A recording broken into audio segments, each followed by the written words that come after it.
আমাদের দাদা হয় তো দাদা আখ চাষ করেছিল। এটা হচ্ছে গিয়ে ঝর্ণাদি। তো দু স্বামী স্ত্রী মিলে দেখেন এখন এই ডগাগুলো আবার ফের নাকি বসাবে। তা কিভাবে বসাবেন দাদা একটু বলুন। এই ছাড়ানো হচ্ছে, আচ্ছা, কাটা হচ্ছে, আবার আপড় দেওয়া হবে। ও তারপরে জমিতে খোল দেওয়া হবে, ডানা হবে, খোল দেওয়া হবে। আচ্ছা, তারপর বসানো হবে, ছেঁচা হবে, ও তারপরে কোড়া হবে, তারপর আখ বড় হবে। মানে কতদিন সময় লাগে? মোটামুটি 1 বছর টাইম। বাবা, 1 বছর পর আবার পরিষ্কার হবে, কাটা হবে। ও মেরামত করতে 1 বছর। মানে কুড়ি করতে আখ চাষে খরচা কিরকম হয়? খরচা এখন মোটামুটি তুমি 16-17 টাকা ধরে দাও বছরে। খরচা আছে, আস্তে আস্তে খরচাটা হয়তো বোঝা যায় না। খাটনিও আছে না? খাটনি নেই।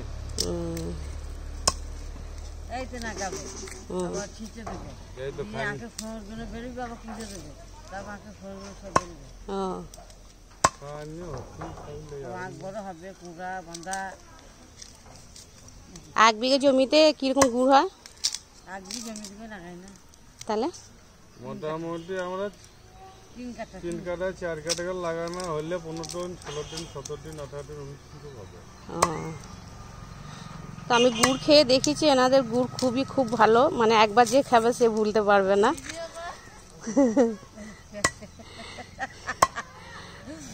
তো বন্ধুরা, আখ চাষের নিয়ম, আখ চাষ কীভাবে হয় আপনারা সবই শুনলেন দাদার মুখ থেকে। তো এই আখটা মানে মোটামুটি 1 বছর টাইম লাগবে।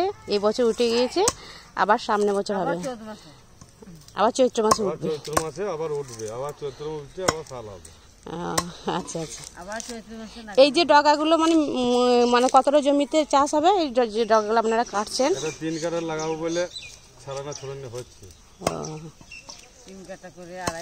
তো দেখেন বন্ধুরা, এই যে ডগাগুলো দেখছেন, এটা মিনিমাম 3 কাঠা জমিতে চাষ হবে।